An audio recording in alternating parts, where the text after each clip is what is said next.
অসমৰ ৯৮খন বিদ্যালয়ত তিৱা ভাষা প্ৰৱৰ্তন কৰা তিৱা সাহিত্য সভাকে ধৰি দল সংগঠন আনন্দিত।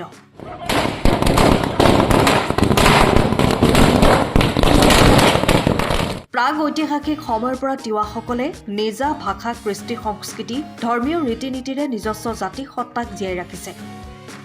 সাম্প্ৰতিক সময়ত তিৱা ভাষাই সন্মুখীন হোৱা সংকটৰ বাবে আনুষ্ঠানিক শিক্ষাৰ জৰিয়তে প্ৰাথমিক বিদ্যালয়ত তিৱা ভাষা প্ৰৱৰ্তনৰ দাবী উত্থাপন কৰি অহা হৈছিল, যাৰ বাবে তিৱা সাহিত্য পৰিষদ, তিৱা সাহিত্য সভা আৰু জাতীয় সংগঠনৰ লগত হোৱা আলোচনাৰ মৰ্মে ৯৮খন প্ৰাথমিক বিদ্যালয়ত তিৱা ভাষাক মাধ্যম হিচাপে শিক্ষা গ্ৰহণৰ অধিকাৰ প্ৰদান কৰে।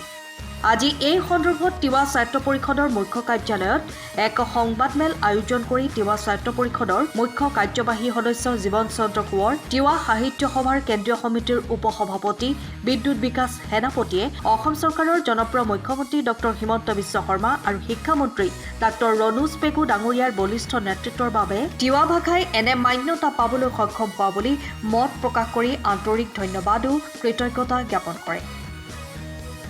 প্ৰথম পৰ্যায়ত শিক্ষা প্ৰদানৰ বাবে কাৰ্বি আংলং, নগাঁও, মৰিগাঁও, হোজাই, ধেমাজি, কামৰূপ সৰ্বমুঠ ৯৮খন বিদ্যালয় নিৰ্বাচন কৰা হৈছে।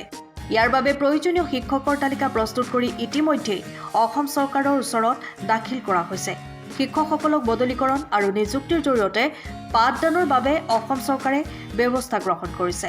সমান্তৰালভাৱে বিদ্যালয়ত পাঠদানৰ বাবে প্ৰয়োজনীয় কিতাপ পত্ৰ প্ৰকাশ আৰু বিতৰণৰ ব্যৱস্থাও কৰা হৈছে। তিৱা ভাষাক মাধ্যম হিচাপে প্ৰৱৰ্তনৰ জৰিয়তে অদূৰ ভৱিষ্যতে তিৱা ভাষাক সংৰক্ষণ, বিকাশ আৰু সুৰক্ষিত হৈ থাকিব। নিজৰ মাতৃভাষাত শিক্ষা গ্ৰহণৰ অধিকাৰ প্ৰদানৰ কাৰণে কেন্দ্ৰীয় চৰকাৰে গ্ৰহণ কৰা নতুন শিক্ষানীতিৰ আধাৰক আদৰণি জনাই ক্ষুদ্ৰ ক্ষুদ্ৰ জাতি জনগোষ্ঠীসমূহক ভাষা শিক্ষাৰ মৌলিক অধিকাৰ প্ৰদান কৰা হৈছে। এয়া এক যুগান্তকাৰী সিদ্ধান্ত বুলি বিবেচনা কৰোঁ বুলি মন্তব্য কৰে সংবাদমেলত।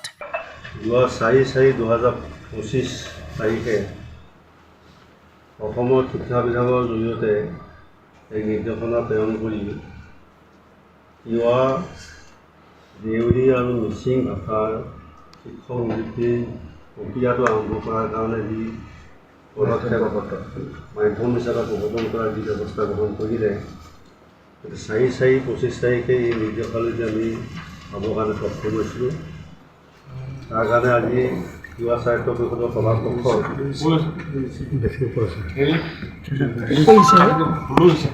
তিৱা সংগ্ৰামী সত্তাৰ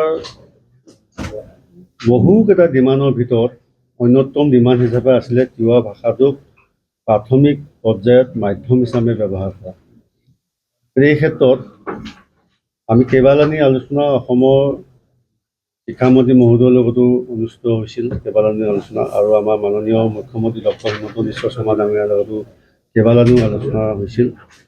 আৰু বহু আলোচনাৰ অন্তত শেহতীয়াকৈ 2 মাৰ্চ তাৰিখে এক নিৰ্দেশনাৰ জৰিয়তে তিৱা ভাষাক প্ৰাথমিক বিদ্যালয়সমূহত মাধ্যম হিচাপে ব্যৱহাৰৰ কাৰণে যি নিৰ্দেশনা আমালৈ প্ৰেৰণ কৰিলে, তাৰ কাৰণে অসমৰ মাননীয় মুখ্যমন্ত্ৰী ডক্টৰ হিমন্ত বিশ্ব শৰ্মা ডাঙৰীয়া আৰু শিক্ষামন্ত্ৰী ৰণোজ পেগু ডাঙৰীয়াক ধন্যবাদ আৰু কৃতজ্ঞতা জনাইছোঁ।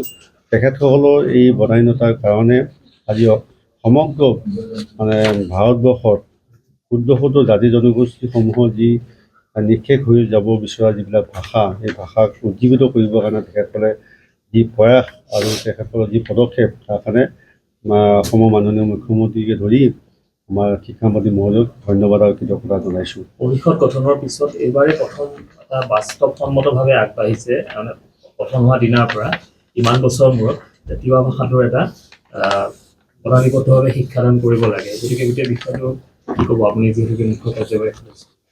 পৰিষদ গঠন হোৱাৰ পিছৰ পৰাই যে বা আমি কাৰ্যভাৰ লোৱাৰ পিছৰ পৰা যে এইখিনি হৈছে তেনেকুৱা মই নকওঁ, কাৰণ দীঘলীয়া এটা সংগ্ৰামৰ বিৰতিৰ পিছত এইখিনি সক্ষম হৈছে, সফল কাম আমি পাবৰ কাৰণে সক্ষম হৈছোঁ।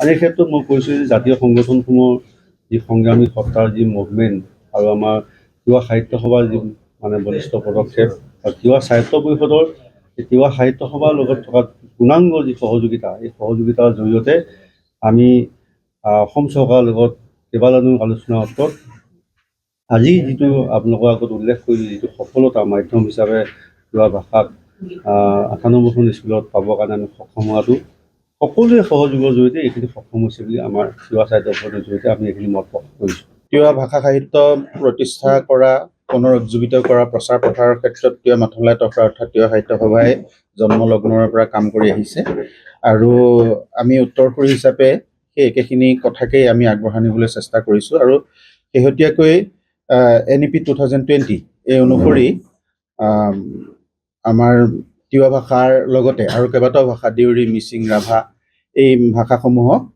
প্ৰাথমিক বিদ্যালয়ত প্ৰৱৰ্তনৰ কাৰণে মাধ্যম হিচাপে প্ৰৱৰ্তনৰ কাৰণে অসমৰ মাননীয় মুখ্যমন্ত্ৰী ডক্টৰ হিমন্ত বিশ্ব শৰ্মা মহোদয় আৰু মাননীয় শিক্ষামন্ত্ৰী ডক্টৰ ৰণোজ পেগু মহোদয়ে উদ্যোগ গ্ৰহণ কৰি মাধ্যম হিচাপে প্ৰৱৰ্তনৰ যিটো আমাক স্বীকৃতি প্ৰদান কৰিলে, শিক্ষা বিভাগৰ জৰিয়তে নিৰ্দেশনা জাৰি কৰি আমাক যিটো স্বীকৃতি প্ৰদান কৰিলে, আমাক মান্যতা, আমাৰ ভাষাক মান্যতা দিলে, তাৰ কাৰণে অশেষ কৃতজ্ঞতা আৰু ধন্যবাদ জ্ঞাপন কৰিছোঁ।